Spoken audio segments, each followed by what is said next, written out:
Bangladesh jute mill association আয়োজিত এক সংবর্ধনা অনুষ্ঠানে বক্তব্য রাখছেন বাণিজ্য প্রতিমন্ত্রী আহসানুল ইসলাম টিটু। আমরা সরাসরি যুক্ত হচ্ছি সেখানে।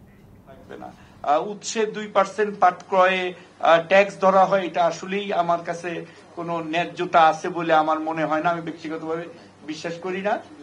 শুধু এটা আছে এবং আপনারা প্রপারলি আপনাদের মন্ত্রণালয়ের মাধ্যমে চিঠি দেন। আমি প্রয়োজনে মাননীয় প্রধানমন্ত্রীর সাথে কথা বলবো। আমি আমার বন্ধুবর সংসদ সদস্য ওনাকেও বলবো যে উনিও যেন এই ব্যাপারে একটু উদ্যোগ নেয়, যেহেতু ওনারা এটার মধ্যে আছেন। বাধ্যতামূলকের ব্যাপারে কথা বলেছি। আপনাদের চিঠি অনুযায়ী আমরা বসে চিঠিটাকে আমরা গুরুত্ব দিয়ে দেখব এবং চিঠি অনুযায়ী আমরা আমাদের কার্যক্রম করব। এখানে 2-3টি বিষয় আছে, সেটা হলো যে আমাদের ইন্ডাস্ট্রিগুলি 2-4 জন ব্যক্তির কারণে, অন্যভাবে নিয়েন না, আমি ঢালাও ভাবে বলতেছি না, 2-4 জন ব্যক্তির কারণে ইন্ডাস্ট্রি ক্ষতিগ্রস্ত হয়। ব্যাংক এবং শিল্প কারখানা একজন আরেকজনের পরিপূরক হিসেবে কাজ করে, কিন্তু দেখা যায় যে 2-4 জন ঋণ খেলাপির জন্য পুরো সেক্টরটাকেই মানে কি বলা চলে যে প্রায়োরিটি থাকে না আর কি।